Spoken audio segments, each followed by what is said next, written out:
नमस्कार मंडळी, स्वागत आहे तुमचं नमिताज लाईफस्टाईल मध्ये। तर माझे आंघोळ झाडलोट हे सगळं आवरलेलं आहे।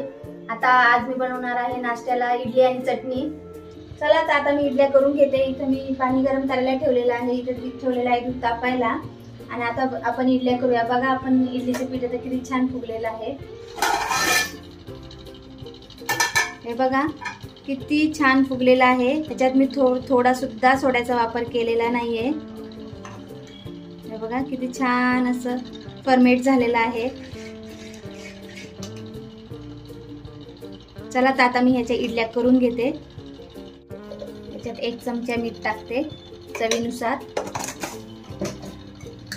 छान असं याला फेटून घ्यायचं।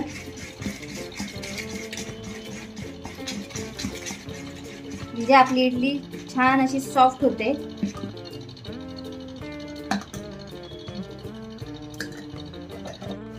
इडलीच्या भांड्याला छान असं तेल लावायचं, म्हणजे इडली पटकन इझिली निघते।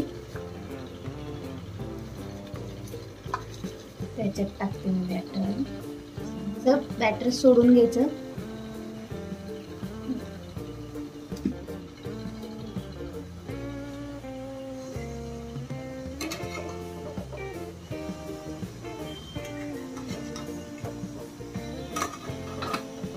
ठेवून घेतलं। आता याचं आपण झाकण लावू आणि 10 मिनिटं फुल गॅसवरती याला छान असं स्टीम करून घ्यायचं आहे। तिथे आपल्या इडल्या होत्या तोपर्यंत आपण इथे चटणी करून घेऊ।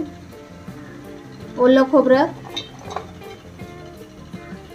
ही भाजकी डाळ, हिरव्या मिरच्या, अद्रक आणि लसूण, कोथिंबीर आणि चवीनुसार मीठ आणि थोडंसं पाणी टाकून हे एकदम आपल्याला बारीक वाटून घ्यायचंय। हे छान असं मी बारीक वाटून घेते। बघा छान असं मी बारीक वाटून घेतलेलं आहे। आता याच्यात थोडंसं मिक्सरचं भांडं धुवून आपण पाणी टाकायचं, करायचं मिक्स।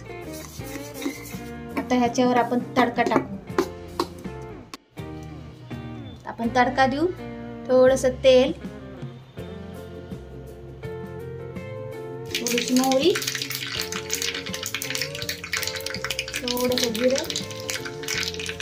आणि कढीपत्ता, थोडंसं हिंग,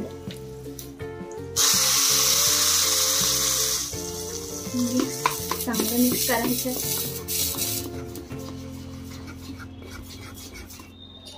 चटणी आपली रेडी आहे। आता आपण इडल्या काढून घेऊ। 10 मिनिटं झालेत, आपण चेक करू।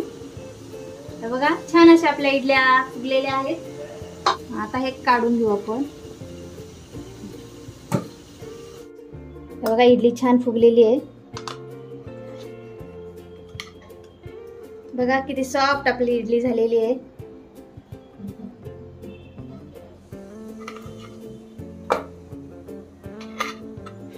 तेल लावल्यामुळे आपली इडली पटकन निघते। तर इथे मी डोसा पण करते।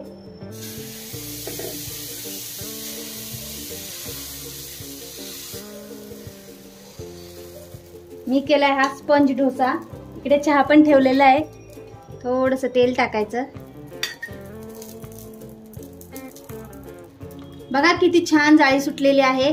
ते पण न सोडा टाकता आपण हे पीठ बनवलेलं आहे। जर तुम्हाला पाहिजे असेल तर हे पीठ कसं तयार करायचं ते सुद्धा मी तुमच्याबरोबर शेअर करेल।